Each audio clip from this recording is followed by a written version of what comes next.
जैसा कि 7वें अध्याय के 28वें श्लोक में बताया गया है, जो व्यक्ति समस्त पाप कर्मों के फलों यानी कि बंधनों का अंत करके भौतिक जगत के द्वंद्वों से मुक्त हो जाता है, वह भगवान कृष्ण की भक्ति में लग जाता है।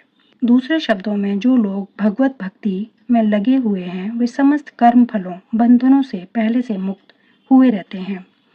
इस कथन की पुष्टि पद्म पुराण में हुई है।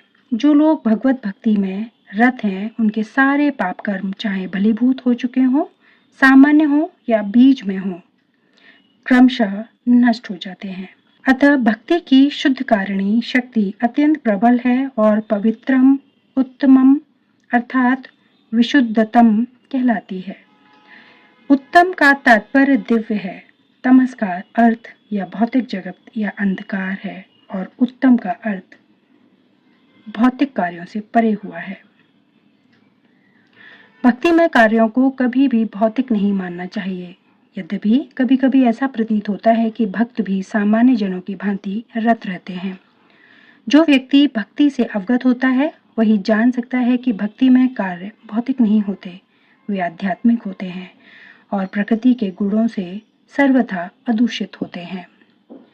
कहा जाता है कि भक्ति की संपन्नता इतनी पूर्ण होती है कि उसके फलों का प्रत्यक्ष अनुभव किया जा सकता है। हमने अनुभव किया है कि जो व्यक्ति कृष्ण के पवित्र नाम हरे कृष्ण कृष्ण कृष्ण हरे हरे, हरे राम राम राम हरे हरे का कीर्तन करता है, उसे जप करते समय कुछ दिव्य आनंद का अनुभव होता है और वह तुरंत ही समस्त भौतिक कल्मश से शुद्ध हो जाता है। ऐसा सचमुच दिखाई पड़ता है।